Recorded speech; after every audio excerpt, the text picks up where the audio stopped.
নতুন একটি গুরুত্বপূর্ণ ভিডিও নিয়ে চলে আসলাম। অনুরোধ রইল সম্পূর্ণ ভিডিও দেখার জন্য। আমার স্ক্রিনে যে ছেলের ছবি দেখতে পাচ্ছেন, এই ছেলে খুন না করেও তার মায়ের খুনের আসামি হয়েছে। এই ছেলেটি মাকে নাকি এই ছেলে তাকে 500 টাকার জন্য তার মাকে হত্যা করে ফ্রিজে রেখে দেয়।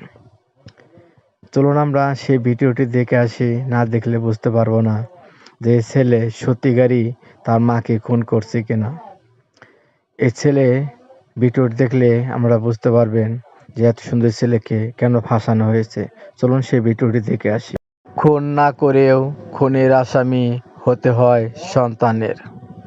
এই সন্তানের তখন কেমন লাগছে যে আমার মাকে আমি হত্যা করিনি, তারপর আমার হতে হচ্ছে এই মার খুনের আসামি আমার হতে হচ্ছে।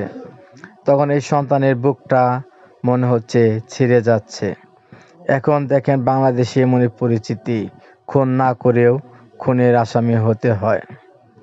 এখন নেটের যুগ, নেটে একটু হলে আর একটু বানিয়ে বলে দর্শকের ভিউ পাওয়ার জন্য।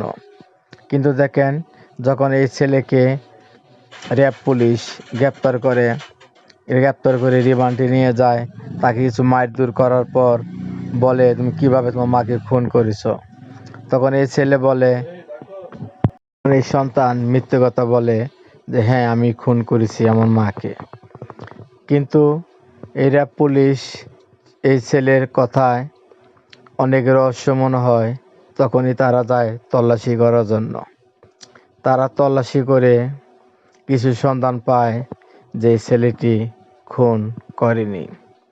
তাহলে কে খুন করেছে এই ছেলের মাকে?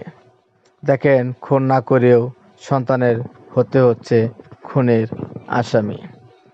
আপনারা এরকম কখনো করবেন না, আগে তদন্ত নেবেন, তারপরে আপনারা আসামি বানাবেন। এখন নেটের যুগ, একটু হলেই একটু আমরা বানিয়ে আমরা নেটে ছাড়ি। এই দেখেন খুনের আসামি ধরা পড়েছে, সেটা আপনারা নিজ চোখে কানে শুনে আসুন কারা খুন করেছে। ভাড়াটিয়া এই কাণ্ডে জড়িত গণবাসার ভাড়াটিয়া মাবিয়া সুলতানা হাসিকে বৃহস্পতিবার রাতে গ্রেপ্তার করা হয়। পরে মাবিয়ার দেওয়া তথ্য অনুযায়ী রাতভর অভিযান চালিয়ে বাকি দুজনকেও গ্রেপ্তার করে পুলিশ এবং মাবিয়া